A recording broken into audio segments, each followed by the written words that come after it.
নমস্কার বন্ধুরা, দেখুন এইবার আমরা রসগোল্লা তৈরির পদ্ধতিতে আপনাদের সঙ্গে শেয়ার করব। দেখুন বন্ধুরা, রসগোল্লা তৈরির জন্যে আমরা ছানাটাকে মিক্সড করে নিলাম।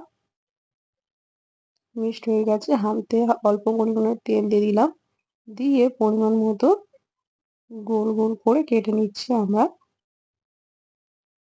নেওয়া হয়ে গেছে, তারপর একে একে ওটাকে ভালো করে গোল করে নিচ্ছে। দেখুন বন্ধুরা,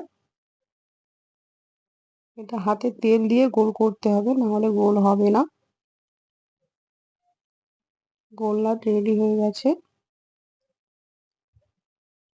দেখুন বন্ধুরা,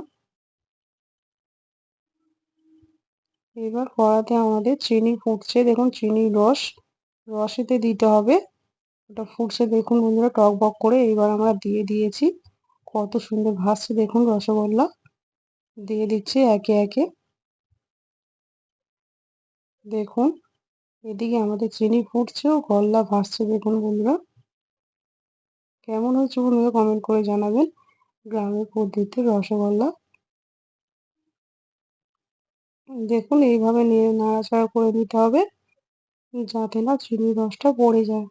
দেখুন কত সুন্দর ফুলেছে, ফুলে ফেঁপে কত বড় করে হয়ে গেছে রসগোল্লাটা।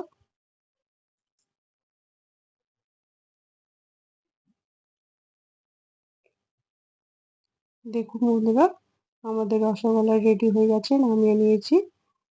পাশে ওটা কমলাভোগ। তখন আমাদের কারেন্ট চলে গেছে, তো লাইটের অসুবিধা। দেখুন বন্ধুরা, গ্রামের দিকে তো দেখুন কমলাভোগটা কত সুন্দর ভেসে উঠেছে, বড় বড় হয়ে গেছে। দেখুন বন্ধুরা,